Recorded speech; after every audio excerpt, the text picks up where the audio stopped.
Next, on this episode of The Nice Guys on Business. Look, I'm a customer. I cross the threshold, or I pick up the phone, I call you, or I'm at your website.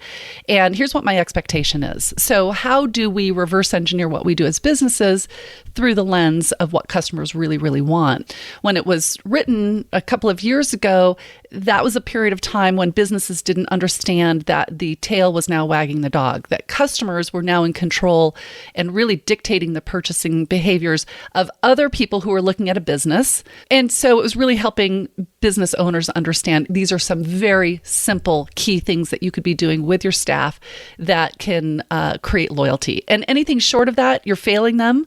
They'll go to your competitor. They don't give a shit about you. Surely they can't be serious. They are, but don't call them Shirley. Need an education on how to grow your business? The Nice Guys are here to help. Learn about great customer service, networking, and how just being nice can help you prosper. Now, here are your hosts, Doug Sandler and Strickland Bonner. Welcome back. Welcome back, Funkin' fans. It's time for Pamela Hermann. My name is Strickland Bonner. On the other side of the microphone, Mr. Doug Sandler. We're looking today for instant loyalty. We are. Instant loyalty. If you're seriously interested in having customers for life, that is what Creative Buzz Now is all about, and that's Pamela Hermann. Pamela Hermann is so much more than instant loyalty. She is all about understanding what you are all about, what your brand is all about, what you need to do, how you can communicate effectively, how you can boom what you are all about. I mean, she is a fan and a friend of the Nice Guy community, Strickland. Sounds like we need her. We need her services. Well, we need her to help us create buzz. I can tell you that. You know what's interesting? How she found our show? No, how? I did an interview. You remember I did Jane Atkinson was my speaking coach years ago. Yeah. And when I first started in the speaking business, and she listened to an episode that I did with Jane, and she was like, "Who's this guy and what's he all about? I gotta listen. I gotta listen to this episode. I gotta listen further." And then so she listened to the episode, and then she connected with me, and I'm like, you would actually be a really good. The first time she called, we had a little misstep because I think she was supposed to. Here's what happened. Actually, I think I remember what happened. It's very rare that I actually remember anything, but in this particular case, I think this is actually what happened. She called me after I sent her the Nice Guy Rules, as I send everybody the Nice Guy Rules, and she was in her car. Okay. And so she called from her cell phone, and she's like, "Well, I'm got my cell phone. I'm ready to roll."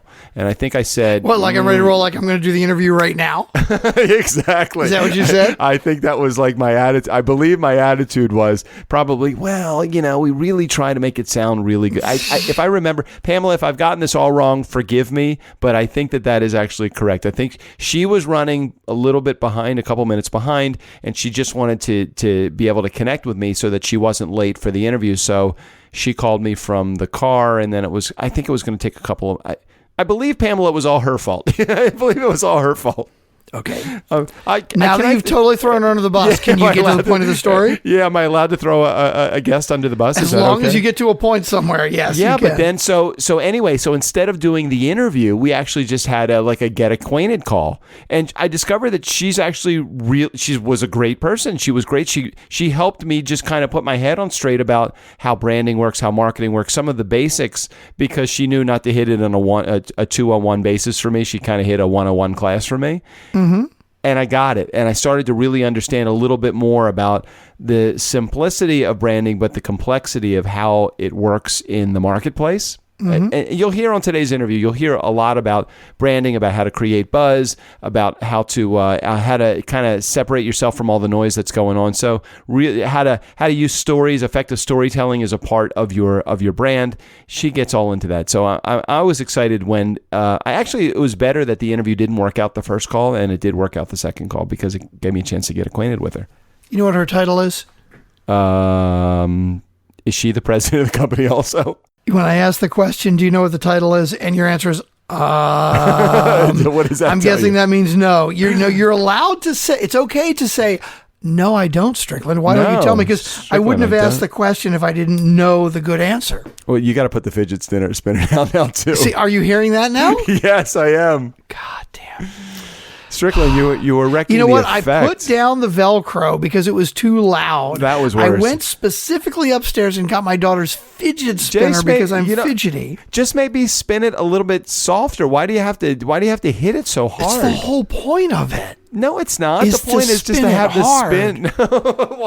How is that the point of a Because fidget when you spin spinner? it really fast, it looks really cool because it's like blue and it's like glowing in the light. And if you do it slow, it just doesn't do that. Okay, wait. So let me ask you some details about the fidget spinner you're holding. Is it like a 3-pronged fidget spinner? Yes. Okay. Can you put your finger on one of the the prongs and just kind of spin it without like hitting it? If you put it on one of the side prongs, I don't even know why the side ones exist, right? Because when you do it on a side one, you can spin it, but it doesn't go that way.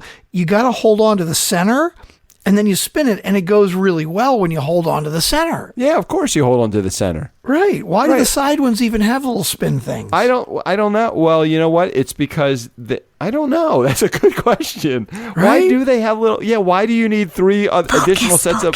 Oh, sorry, Mark. Sorry, Mark. Why do you actually need 3 additional sets of ball bearings? It sounds like that. It seems like that would be like a waste.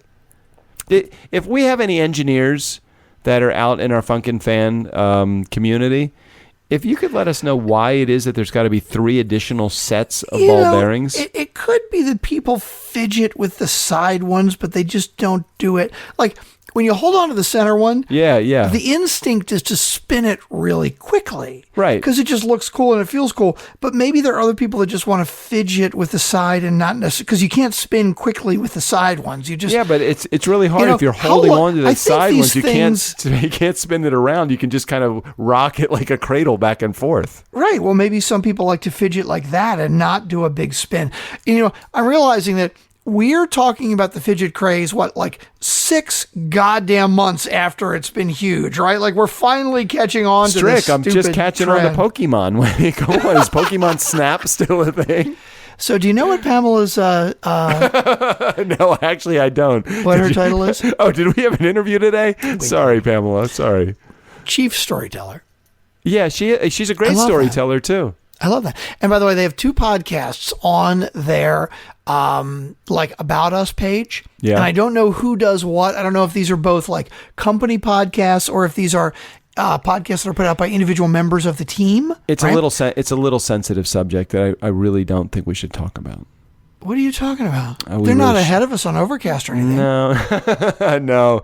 No, I was all into her podcast, and I think they have, like you said, I think they have 2 different styles of recording. One of them I think is an audio, and the other is a video podcast. So I was really into it because I was listening to it. So I said, hey Pam, I love your podcast. When's the next episode coming out? And people get busy, Strick, and they want to stay consistent with what they do, and I think that there's a lot of importance that we place in our podcast because it's the way that we really market all of the services that we have, and I'm not sure that they moved any further with their podcast. So I'm working with her gently to try to get her to kind of start it up again. It took a really long time to get to the point, but while you were rambling on about what I have no idea, I decided to click on the link for Customers for Life. Darn good advice. Yeah. Yeah, the last one they published was November of 2015. Yeah, well, I told you, I talked to her about that. You did. Oh, maybe in the interview you talk about it. No, while you were busy ignoring me. That's what I was explaining to the... See, I think the problem is this. In a totally roundabout way. You know what? I'm going to go back and listen to this. And you know what? If I'm wrong... Yeah. Next week, I will apologize, okay? But what I heard... Why don't you just apologize now, so you can get it over with, all right? Because, Strickland, you know that I'm right. You know what happens. You end up going off into la-la land because I go into too many details, and then you're like, would you just make your fucking point? And what I say to you is that I did make my point. It just takes me a little bit longer to get there. We've had this conversation before. The nice guy community has not sounded out that they don't want me to give the details, so I'm going to continue giving details until somebody tells me not to. Okay, there's certain things that I think require more details and other things that maybe don't require as many details. Now, let me explain. When I make the comment of, hey, they have 2 podcasts that look really interesting. Like one is called Damn Good Advice, right? And one is called A Little Bit of Morning Wood, which I think is really funny, but it's A Little Bit of Morning Wood, like WOUD, 10 minutes of very stimulating, right? I didn't even go into those details. I just said 2 podcasts, right? Mm-hmm. You know how you could have answered knowing exactly what was going on? You could have said, they haven't published in over a year. Yeah, but you know what? No, instead you said, hey, that's kind of a sensitive subject. We talk about it a little bit during the interview. I don't really want to go into details here because I don't want to upset Pamela. But no, get to the fucking point. They haven't published in over a year, okay? Just say that and be done with it. It doesn't need the details. Look who's going into a few more details than is quite necessary at this point, Strickland. You know what? I resemble that comment. Yes. When I click on the link for one of the greatest podcast names I've ever heard of, A Little Bit of Morning Wood, like WOUD, great play on words. Right. It's a 404 error. Pamela, I'm sorry. I don't mean to be I don't mean to be embarrassing you, but it says. Oh, you know what? Let me tell you why. I can tell you why that actually happened. I don't know if we talk about that on the during the interview or not, but I remember in one of the calls we do talk about that. They had their site hacked. Oh shit! Really? Yeah. That's like one of my biggest fears is having our site hacked and losing all of our episodes, 420 or 30 some odd episodes. Would that be horrible? Or do we have backups of all that stuff? Yeah. What do you mean? I mean, I know we have backups of it, meaning you have the episodes. But what if like somebody hacked into our Libsyn account and just like messed with all the stuff? Can we go back in and fix stuff, or do they have? How does Libsyn handle that kind of shit? I'm quite sure Libsyn has the RSS feed backed up somewhere, and I have each individual episode backed up, and our website we've been complaining about since we had it anyway, so it would probably just be better if somebody hacked it and updated it for us. So hackers, they're probably the only ones that are going to take action. Right. Hackers, if you're out there, don't hack our site. We really don't want our site hacked. It's way too much work than we need to get done. Anyway, her site was hacked, which causes the 404 error. How about that? I didn't go into any detail there. You know what? So fuck you, Strickland. Focus. I think this actually was a clean interview. I forget if it was. Certainly wasn't a clean intro. Pamela, I'm sorry if we've offended you because I really like your company. It's what you're doing looks really interesting, but we've totally screwed up the intro. Yeah, sorry. Hey, can we just edit all that stuff out? Is that not possible? Would be work. That would require a little work. Okay. So before we get to the interview, I haven't said anything about Overcast, or did we do that this episode? Do you remember that? I don't even remember. Can we just get to the interview? I think we've rambled long enough on this one. Good I think mentioning Overcast on the Monday, Tuesday, Thursday, Friday episodes will be plenty. Very good point. All right, let's get to the interview. Pamela Hermann, the Nice Guys on Business, proud to be affiliated with some amazing networks. Whose names we can't mention right now. We can't mention them anymore. Okay, let's do it. The interview, Pamela Hermann, right here. Content, too much, not enough, when to hold them, when to fold. As any good Kenny Rogers tune would have to say.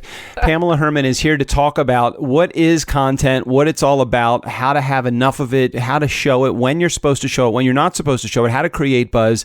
Fuck, I'm already tired and we haven't even started yet. So, Pamela Hermann, welcome to the Nice Guys on Business podcast. Well, I am so pleased to be here. Thank you for the invitation.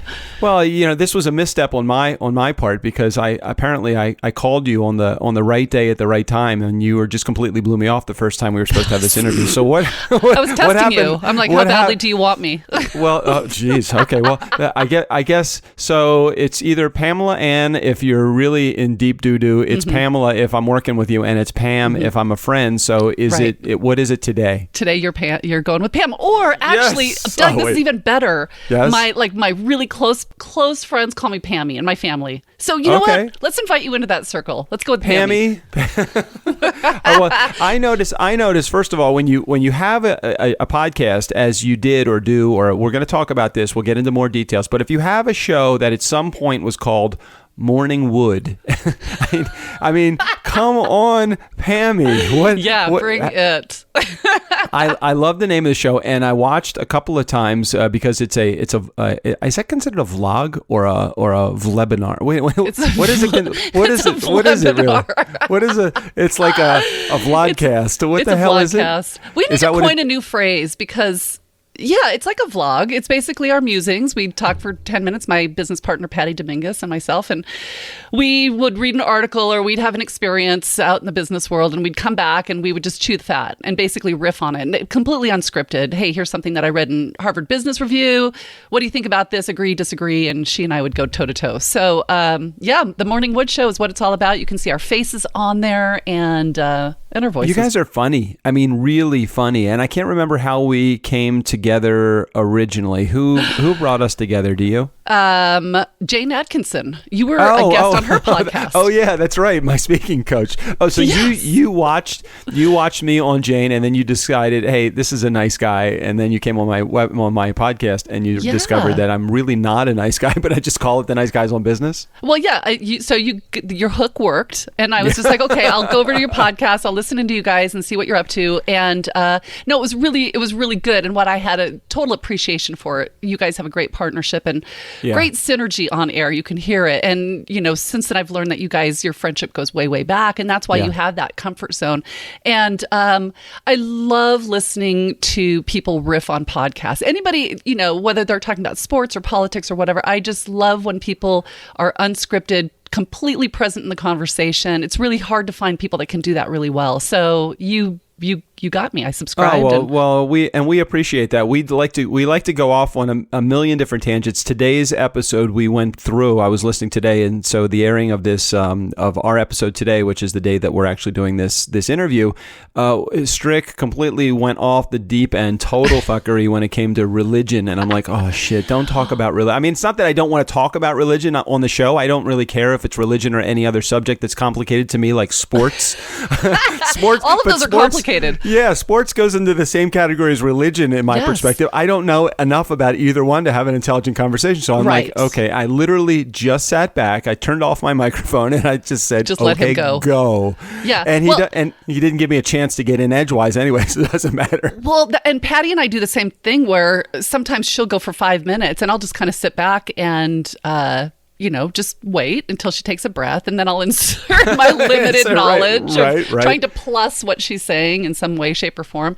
But yeah, that's sometimes how it goes where, the person that you're chatting, and this happens socially, right? It happens in business, networking, whatever, where you're chatting with somebody and they're going way down a path that you're thinking, holy crap, I can't even contribute anything intelligent to this conversation. Right. So I'm just going to nod my head and pretend like I know what they're talking about. But don't you find that those are the conversations that you get the feedback that's like, what a fucking amazing conversationalist that you're totally. Like such a great person. And I'm like, I had no idea about the subject. All I did was just create enough of a catalyst to get you to say more. Oh, that's interesting. Tell me more. Exactly. Those kind of comments. I'm like, I don't know what I'm talking about. I'm just going to stay here in the weeds back here. This is so true because you could sit there and just express a little bit of interest, just hold eye contact. Don't look at your smartphone or your smartwatch or anything smart on you. Right. Just hold the moment and be really present, nod your head, and they think you're the most fascinating person in the room because they've got your attention. And it's that weird reverse psychology thing that happens. So.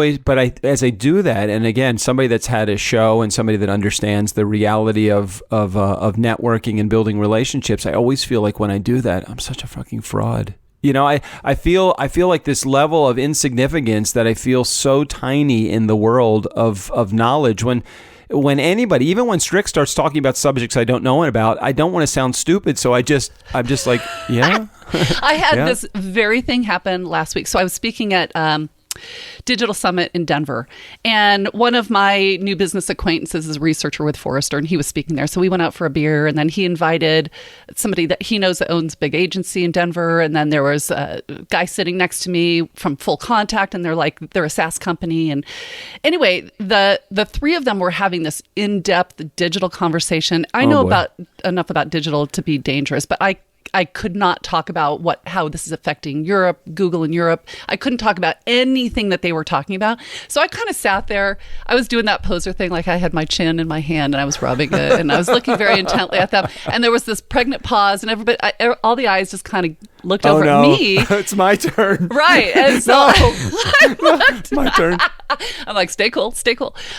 Cold sweat came over me, but I looked at the guy who was really contributing the most and I said, you are the most fascinating person. I'm going to invite you to my next cocktail party because I suspect you could talk about anything to anyone. I completely, jump the tracks. I'm just like, that's all I can do. That's my best. Well, you know our show then. Completely jump the tracks. We are never on the rails. We literally have a term for it. It's called off the rails. And we should actually call our podcast Doug and Strick Go Off the Rails because that is the majority of what we do. We actually have a series of anywhere between 5 and 10 topics that we have scheduled to talk about. And we actually have a topics wheel that we spin the topics wheel and we pick a topic. I can't tell you the last week that we've gotten through. And let's say in any typical week that we have 2 episodes where it's just Strick and I talking, we'll probably have between 15 and 20 topics. We usually get to 2 or 3 by the time we get to the end of the week. And we are off the rails as much as rails can be offed of. Okay, this is where I struggle personally. So let's pull back the curtain. I'm going to go open kimono with you. You ready? Oh, geez. Okay, I'm ready. Okay, so the Morning Wood Show, my video podcast with Patty Dominguez, we recorded over 100 episodes, but then we got super busy with client work, and you know how it is. Once you stop a routine, it's very hard to get. It's like exercise, right? Yeah. Mm-hmm. So we haven't recorded in a while. I was talking to a really good friend of mine, and he said, why don't you just do your own gig? Go back to what you were doing with your podcast, whether it's interview style or just talk for 10 minutes about something you've read or something that you've experienced and, just go it alone. And I thought to myself, okay, well, why don't I do that? Like I had to really understand the root of that. The biggest fear, I had to confront this fear of mine is that I won't have enough to talk about, that I don't have the depth of understanding, that people wouldn't really be interested in my surface level, understanding of a subject area. And so that's where I get a little frozen just creating content as a individual as opposed to having, somebody to kind of to lean on to say, But let me go back to why did you stop to begin with? Just because you got busy or did you stop because you guys couldn't put your schedules together? I'd have to look at why you stopped and then I'd have to look at what the goal was of the podcast to begin with. Well, the goal, those are great questions. So the goal of the, are we talking about the podcast or the Morning Wood Show? Two different things. Oh, sorry. Yeah, the Morning Wood Show is your video, your vlogcast. Yes, my vlogging, whatever. Right. So the reason why we started it was because we wanted to create content. That's always been our vision is let's be content creators, and we're going to demonstrate our depth of knowledge around branding and marketing and customer experience. That was the whole intention from the beginning. And we thought when we create a body of work and we distribute it, whether we run ads to it or it's just on our website and just organic growth, whatever, that was the whole intention is let's just create a body of work that we can point to and say, we've got the shit. Like we know what we're talking about, right? Okay. So we were committed to it, and we were recording. We were doing it 5 days a week. We were batch recording on Friday afternoon for the next week. I would do all the post-production stuff on it, and as you know, post-production recording doesn't take a whole lot of time, right? Especially because we do one takes, right? One take Willie. Right. But the post-production takes a little bit of work. So I worked through the weekend and getting these things teed up for the following week's distribution. And it was taking time away from my family. More client work started coming in. And it was just like everything got really upside down with my time management. So that's really what happened. More work started coming in, and this was the first thing to go. That's literally, there was no real decision making behind it. It's just like something's got to go. There's only so much time. It's got to be that. Well, but didn't you accomplish the goal in which you set out to begin with? Was create all of this content, which would in turn create more business. Now, I don't know if it came as a direct result or if it happened to come at the same time that you had all of this content that was out there. But at some point when you've created an environment where your business is feeding on itself, do you need the updated content? Like, can't you use the 100 episodes of your podcast, and how many episodes of Morning Wood did you have? I've got in the 30s. Okay. Morning So- on Customers for Life. That's the podcast. Morning Wood, I've got over 100 in the can. So Okay, so you have 130 plus episodes or pieces of content that you could probably retitle, reclaim, upcycle, whatever you want to Yes. call it, and create this body of content that's enormous. Why do you need? I guess I'm going to fight the other side of it for a second. Although I'm a guy that's got 400 and some odd episodes and continues to do it because I feel like if we stop, then people will just completely go away from our business. I have that fear. Yeah. You can't get any more going because you are too busy to get other things going. I have nothing to do, so I may as well just keep creating content.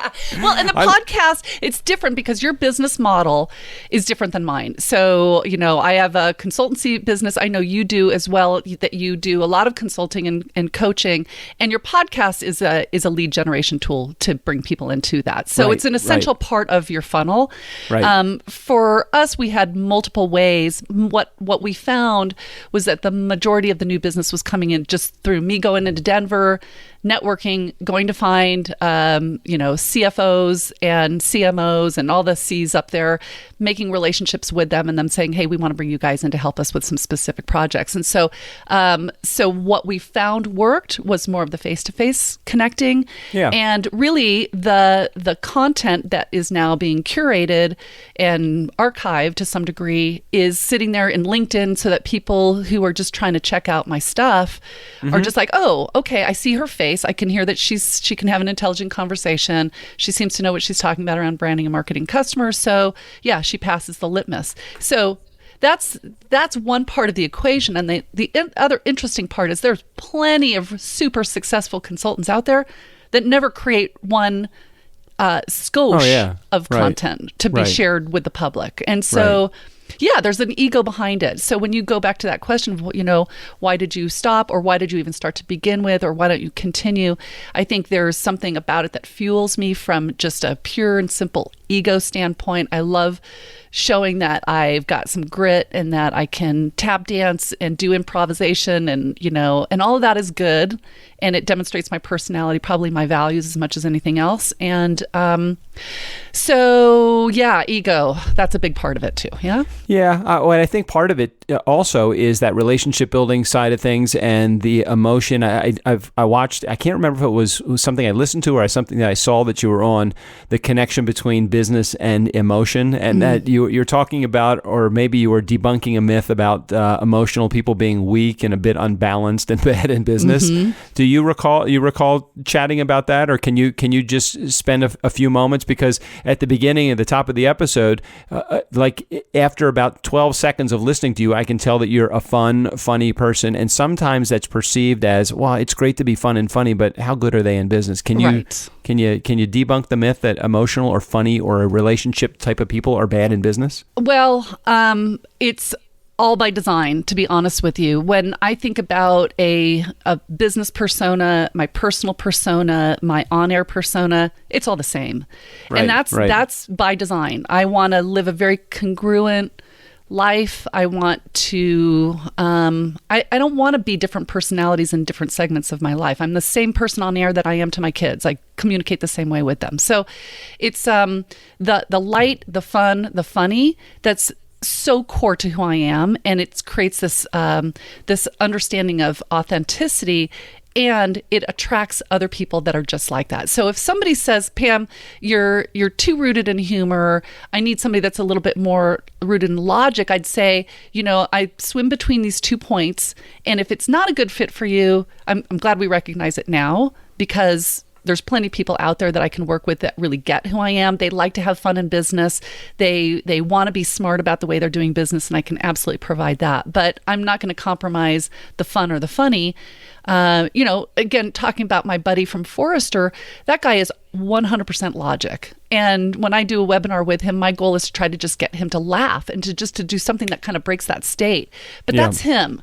That's never going to change. He's a very, very analytical person. So there's somebody for everybody. I try to just live very congruently across all those different buckets. Well, you talk about there's somebody for everybody, and there's definitely pieces of content that are better, pieces of content for people that are out there. Is there one in particular that you really like? I know you have. So you have the content that you did on your vlog, on your podcast. You have a blog that you actually wrote or writing. Do you continue to write that, or is that? No, did you quit on that really. also? Yeah, I'm a quitter. I'm not big on this completion thing. Yeah, what's up with you? I don't know. But you it's wrote a lifelong challenge. You wrote a book too, though, right? The customer manifesto. Is that how I did finish that, Doug. Thank you.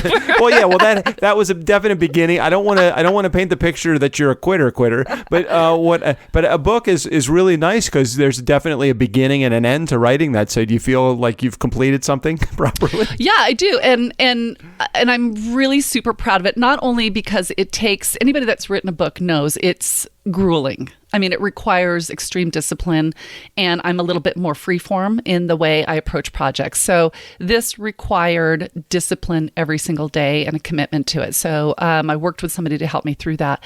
One of the benefits, and the book was really just designed to, again, just be a piece of content that was a demonstration of my understanding and my beliefs around how we get customers to come more often, buy more, and tell others. It's a very simple concept, right? So the fun part of a project like that was somehow business.com picked it up.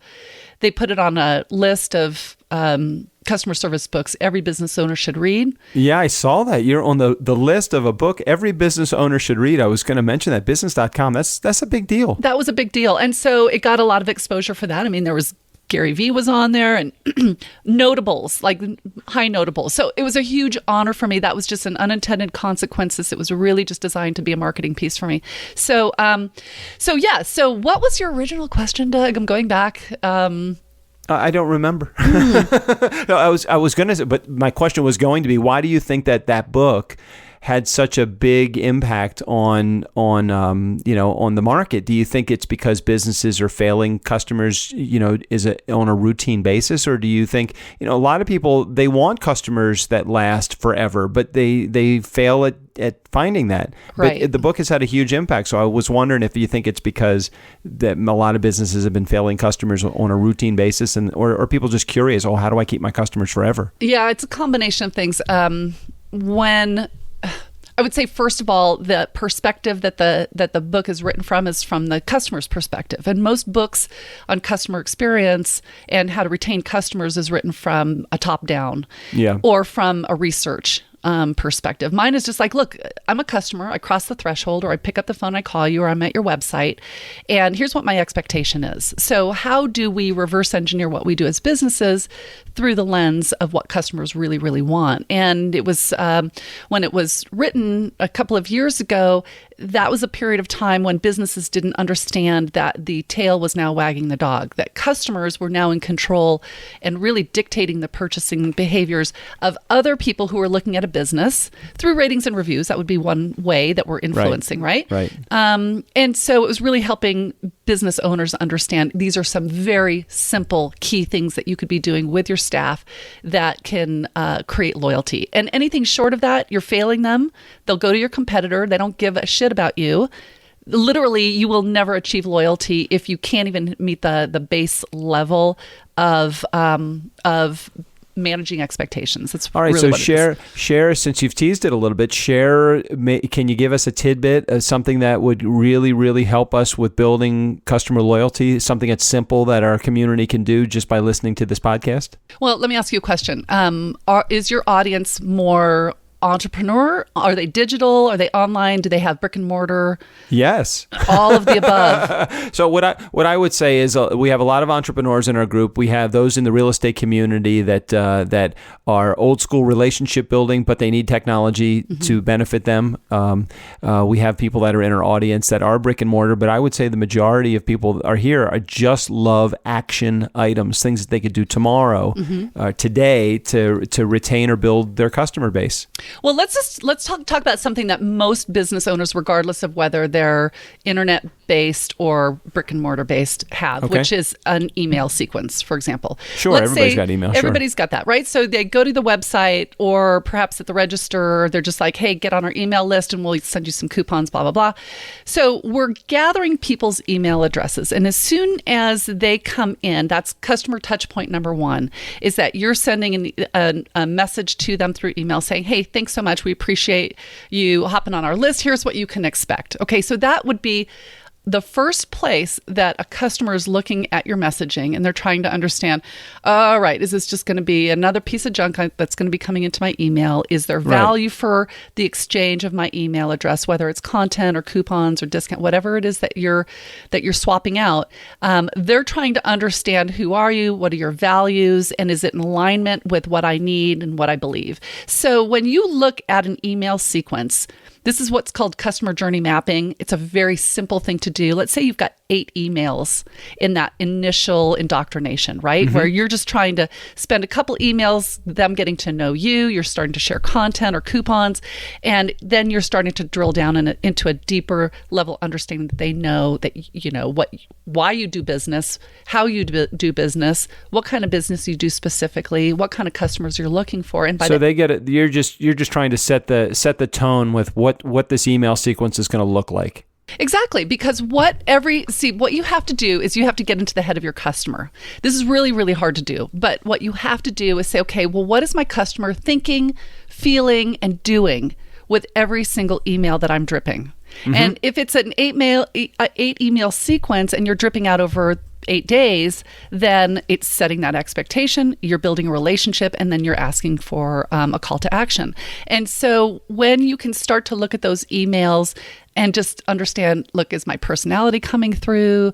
Do they have a sense as to what my values are, why I do business, and who I like to work with? If that's being communicated, then that's a big thumbs up. Then you kind of pass one simple thing. The big challenge for a lot of emails is that they're very business oriented. They're not customer centric. And so we really want to shift your thinking and say, what would a customer think when they're reading this? That's why it's hard to do. Well, oftentimes, this is why companies hire mystery shoppers, right? Because it's kind of like they're inside the jar trying to read the label. Mystery shoppers are outside the jar. They're like, oh, I can see your label. I can see exactly what you're trying to communicate, but what you're doing is different than what you're communicating. So oftentimes what we want to do is bring in a friend, a business associate, swap out with somebody, hire somebody to take a look at that sequence and make sure that it's in alignment with all of those objectives. It's actually a very simple process. You could probably hire somebody for $500 to look at your sequence and just make sure that it fits the litmus test. And that's it. It's very hard to do from the inside. You have to really have somebody from the outside take a look at it. What if you don't even have that in place? What if you're an organization that's out there, or a solopreneur that's just trying to figure out, okay, what is my business saying to my potential customers? Can you build, or can you help an organization build this email sequence? Oh yeah, absolutely. I mean, now we're talking about the basics. Typically, if you're struggling with writing copy, for example, that's just a symptom. The root problem is that you probably don't know enough about your brand. What does your brand look like? What is the personality of your brand? What is the tone? What are your core values? And if you probably most organizations don't even know who their ideal customer is. So it makes it very difficult to create content or even ads or web copy, anything that you're communicating, including face-to-face sales, if you don't have a real deep understanding of your ideal customer and profiling them out. Once you have that, then writing emails is it's a can of corn. It's super easy. Right. I want to switch gears a little bit. And you mentioned email, and we talked about email a couple of times. But just like the rest of us, I think you hate email. You say it's a huge waste of time. Is that right? Well, it's funny because I keep reading it's the highest converting, and it only is if what you're saying is relevant to the audience. And that goes back to, okay, was your offer a good offer for your ideal customer? Right? Is it attracting the right people? And then is everything that you're saying and doing in alignment with what that perfect customer wants? Is it relevant? And this includes Facebook posting. And if people aren't engaging with your posts on Facebook, that's an indication that you probably don't know your audience and what they care and value. And that's easy enough to go into your insights and just see, what are the most popular posts I've put out there. And if it's dogs, for example, and you're a business, I would say you either have the wrong audience that's following your business page, or they're the right audience and you need to put more dog stuff up for them so they engage with it, right? And then just come up with a strategy around, now how do we incorporate that into a business conversation? So let's move over from email to storytelling for a moment, because again, I see a lot about your brand is wrapped up in storytelling. So can you share this love of storytelling? And I think somehow that probably ties in a little bit to your improv experience. Is that right? Well, I improv all day with my friends. Actually, I do love improv, and I love to study comedians. I like how they structure stories from the stage. Louis C.K. is a favorite of mine. Jerry Seinfeld, I love watching comedians. Do you watch that show, Comedians in Cars Getting Coffee? No, I watched Seinfeld for a while, though. Okay, well, just go on YouTube. You'll find it on there for free. It's odd audience because he's just awesome because he's just riffing with other comedians while they're having a cup of coffee and just talking about life stories and that sort of thing. So storytelling is something that I've been thinking about for about 5 or 6 years, and we're starting to see this renaissance around storytelling, in large part because marketers are understanding that, look, we need to get a little bit out of our head and more into the heart. And how we get into people's heart and really create emotional attachments is through a narrative. And if you can create a narrative that somebody's not in their head going, yeah, I really get that. Like if you can tell a good story, you've got an audience. Like people give me a 101 so that anybody that's listening to this that really does not even know what is storytelling, can you at least give me what that is? Yeah, absolutely. And I'll one up you on that one. On my website, PamelaHermann.com, there's actually an offer in there. Well, I'll share with you like the Hollywood blockbuster model for creating a story. Yeah. Okay. So it's really pretty simple. You really have to understand. In a blockbuster movie, for example, there's a main character, and sometimes there are sub-main characters, but there's primarily one character that we're following, and we're on a journey with them. And one of the first things that we are trying to understand is what is their real life situation today, what is going on. Now, when we apply that to business, this is our ideal customer, and what is their day-to-day life, and what are they struggling with? So it's a very simple story arc, right? Then we go into, well, what is the desire? What is the thing that they want? What is, what's the end point to the story? And when we turn this into business, the end point for our perfect customers is a better place. Either they're more profitable, they're making more money, they're hiring better people. It's different for everybody, right? Every business has challenges. Your job as a subject area expert is to say, look, here's where I'm an expert and here's where I can help you. I can help you get that desire. Okay, so it's very simple. Think about Titanic. She just wanted to get off that ship because she didn't want to marry that guy. Right. So that was That's it. Basically breaking it down, the simple science. Simple science, right? And then the third element to it is the obstacle. So there's always going to be the thing that prevents you from going from where you are in the present to where you want to be in the future. Okay, and for some people, these are excuses. For some people, it's very real. Maybe they don't have money.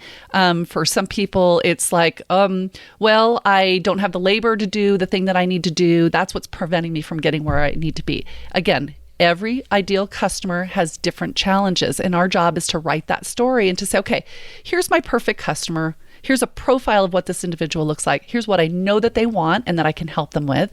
Here's what I know are their objections, their obstacles, everything they're going to show at me or throw at me. I'm going to be able to address through a sales process, through email, some sort of indoctrination process. So that is a very simple way to tell a story. Then all we have to do is sit down and have a conversation, even if it's a social one. You're at a barbecue and you meet somebody who might be a good prospect for your business and you're saying, hey, so tell me about your work. So they start talking about it. It's like, oh, cool. Yeah, I have a client that's like that. Here's the biggest thing that they were struggling with, blah, blah, blah, blah, blah. Next thing you know, this person you're talking to, their head's nodding. And you're like, you get this, right? And they're like, I totally get it. So you continue that narrative. It's a very real story that they can identify with. Next thing you know, they're leaning in going, well, how did you help them? I would need more information. Exactly. Well, let's go have a cup of coffee and we can talk about it then. Now you move it into a more formal conversation. But that's how narratives work, right? So I probably should have started with this rather than putting it at the tail end of the show. What do you guys do? So share with our nice guy community what services that you offer, not because I want you to sell them, but because, okay, now tie all of this stuff together. We've talked about content. We've talked about creating buzz. We've talked about storytelling. Now what is it that you guys do to bring it together? Well, it all kind of comes down to one central point, which is how do we communicate our message to our audience? And so that can happen in a variety of different ways. So let me give you an example. There's a company that I'm working with here in Denver. It's a small business. They've got like 6 employees. They're doing several $1 million in sales, and they want a rebranding. So they're looking at the name of their business, and it's like, our business has evolved over the last 30 years. We no longer do what the name says we do. We want to go through a rebranding process. Can you help us rename it, come up with a new tagline? We need to translate this into our web copy. We want to create some new collateral, marketing collateral that our salespeople can take out onto the road and really start talking about our business in a different way. Great. So that's one example, one small project that we're helping that company with. Community College of Denver is another client of ours. And in their case, they are celebrating their 50th anniversary starting in August. And they're like, look, we want to create all this marketing around this 50th anniversary. Can you help us go out and find our alumni and collect their stories for us, archive them so that we can turn these into marketing messages through video? That's good. Yeah, through video, through print. We're having a big weekend celebration with parties and celebrations, and we want banners on the street posts in the city of Denver with their faces and their stories. And so can you help us create that? Yeah, absolutely. So the central point to all of this is, how are we talking about what we do? That's it. If I were to boil it down to just a simple sentence. No, all good. And if somebody wanted to get more information about how to do that through Create Buzz, how can they do that? You can just drop me an email at pamela@pamelahermann.com. And Hermann is with 2 R's and 2 N's. Even though you hate email, you'll still read it? I will absolutely read something that falls into my Gmail under primary, not under promotional. I completely get it. Thank you. Any final words of advice for those in our listening community that really just need to get their shit together? And I'm going to ask you to talk directly to me because I got to get my shit together. Yeah, well, I can help you with that, Doug. No, so yeah, I would just say, look, I would start by looking at your customer retention. And one of the things, if you want to pull the profit lever, just look at the existing customers that you have or are communicating with. Maybe they're just even prospects. And I would say, where are these guys in the sales funnel and how often are they coming? Do I understand what their lifetime value is? And if you can't answer with a definitive number around that, then we need to talk. If you don't know how much you're paying to acquire a new customer and you don't know how much they're worth to your business, that's where the conversation can start. I can help you just kind of figure out what that number is. And now you can start to understand how I can either support you or point you in the direction of somebody who can, with understanding how to get more customers and to keep them. So, oh man, totally. You know your shit, lady. You totally do, which is great. It's a far cry from most of our guests. Well, no, most of our guests, most of our co-hosts. That's what I meant to say. That's quite a compliment. Thank you so much. No. I am serious about you knowing your shit. I was joking about most of my interview guests not knowing. It's always me. I always feel like the complete idiot, which means that I'm in the right spot. I surround myself with totally people that are much smarter than I am, and that way I can feel even more inferior than I actually am already. Well, seriously, that's why a lot of people do create podcasts or create video, is because they're just like, I want to acquire the information for myself, and then I want to turn to my flock and share it with them. So it's a genius strategy. It really is. Well, thank you. I would like to say it's been intentional, but it's 400 and some odd episodes in, and I'm still trying to figure it out. But we're going to have 1 million downloads by the end of the year. I know that we're on pace right now. So we're going to be the only podcast to do that without any help from iTunes. What? Just so you're. Yeah, it's crazy. Well, when I hit the stop record button, I'll explain how the whole process has been working, but it is ridiculous. Thank you to all of our Funkin' fans. Do you see what he just did there, fans? He just totally hooked me. And it worked because now I'm super curious. Oh yeah, we'll explain, and then you'll end up then you'll end up being a client, and then I'll have to do more work, and it's a whole lot of trouble. So maybe I won't tell you. I'm not really sure yet. I think we can work on some reciprocity deal. Yeah, or something. maybe so. No, maybe so. All right. Well, we'll do that after we hit the stop record button. So, nice guy community, never underestimate the value of nice. Special thanks to Pamela Hermann, Pammy Herman, Pamela Ann, all of those. I googled your name, and actually when I type in Pamela Ann, a porn star comes up. So I didn't know if that was you. I wasn't 100% sure. It's definitely not me. Oh, okay. I have had tequila and I have pole danced, but fully clothed, and it was actually street pole. So I don't think it legitimately. Oh, well, that's all right. It still sets up a good visual for everybody. Hey, one final question before we let you go. If you have an invitation you get in the mail collected from a friend of yours that wants to invite you to a party, bottom left-hand side of the invitation, there is a dress code. What would be the dress code that would most attract you? Okay, wait, say that again? Wait, okay. What? You get invited to a party. Yeah. Okay, on that invitation to the party, there is a dress code. Like, it might say black tie optional, it might say casual chic, it might say any number of different dress codes. What's the one that you see at the bottom? The one dress code that you would see at the bottom of that invitation that you would say, that's a party I want to go to? Oh, I would say 70s. Oh, 70s attire. Nice. 70s, straight hair, don't care, 70s attire. Right? Are you ready to go back? Wait, maybe you weren't even born then. No, I'm not allowed to say my age according to Strickland on the show, but if he gets to the part of this interview and he really realizes he stopped doing any of the production, I'm 2 years old, so I was born in. Perfect. If he'll end up going beeping out both of those parts, so it doesn't matter. My community will still never know. Okay, so I got it. So yours was 70s attire. What is yours? I would say mine would probably be tutu optional. Tutu optional.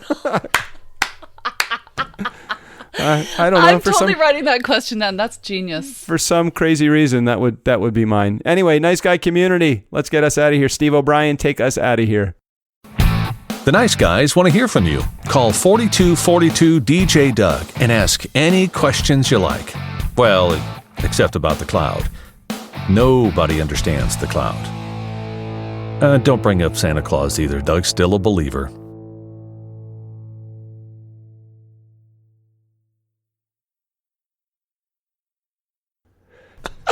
That's good. Oh, Jesus Christ. Oh my God, our intros are getting so fucking stupid. People are going to love it. People love it. Oh my God.